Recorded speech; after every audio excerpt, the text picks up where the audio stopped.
Good afternoon, Matt Cotton. Let's find the right fader to put you on. Good afternoon, Jamie. How are things going with you? Matt Cotton, Cornish rally driver. We spoke to you, it must have been a couple of months ago now, hasn't it? Yeah, just before, before December. Obviously, we'd just had the news then that we would decide that we would contest the British Rally Championship next year. So back then, it was all quite new to us, really. So how are things going? How are the preparations? Yeah, really good. Christmas is always a tough time. Trying not to eat too much chocolates and things like that. So we've been knuckling down, trying to get the fitness levels right, and trying to prepare the car ahead of the season, really. How fit do you have to be to drive a rally car, then? Very. I mean, the thing is, we're driving, sometimes the stages can be as long as sort of 15, 20 miles. And whilst that might not sound a lot, when you're driving at high speed and your concentration levels are really at a high, and you're battling with the car down a gravel forest track, you know, you have to be on top of your game. So hydration and sort of a mental attitude is really important. What sort of preparations do you do before you take part in a stage?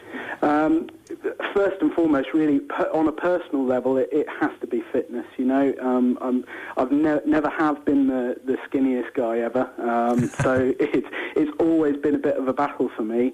But certainly, you do start to notice when you really knuckle down and concentrate on your fitness that your reaction times do improve.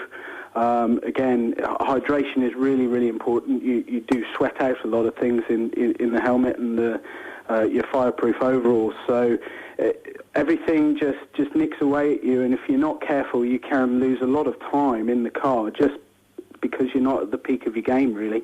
I suppose you have to eat the right things when it comes to race day, and it's very much like being an athlete.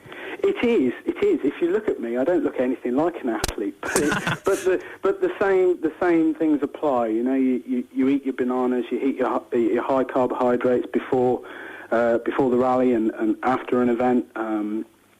Plenty of water intake. We have what's called a camel pack that's attached to the back seat of the car, which we can drink out of. You know, even while we're rallying, if it gets too hot or too much.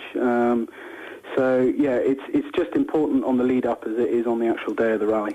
Yeah, I could imagine you couldn't have a coffee mug really on the front of the dashboard, could you? It wouldn't stay there for very long. No. And you were looking for sponsorship. How's that going? Yeah, we're still actively seeking that. As I say, it's quite a new announcement for us that we're actually going to contest the championship next year.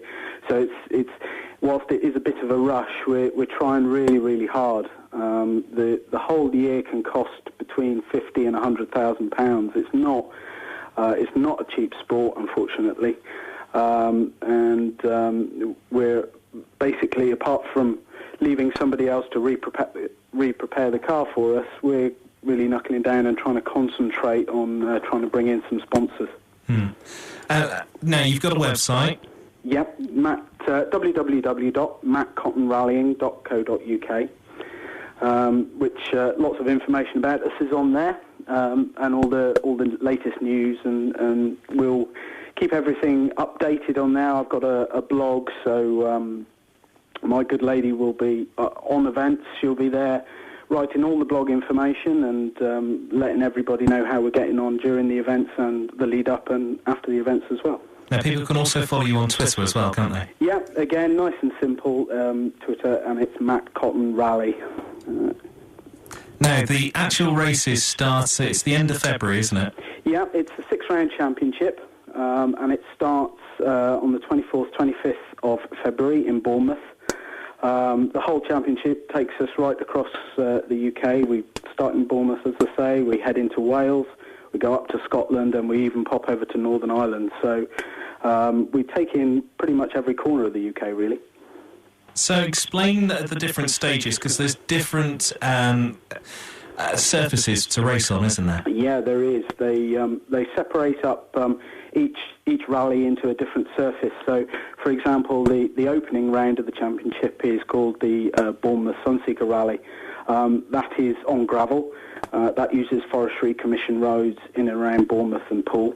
So even the gravel surfaces between, say, that event and the next event in the calendar, which is the Bulldog Rally in Wales, whilst you might think it's still gravel, so you drive it the same, it sounds silly, but the gravel can change so much in between the two different areas. So the gravel of Wales is much harder and trickier to drive on, if anything, than it is in Bournemouth. So yeah, it varies quite wildly depending on the event.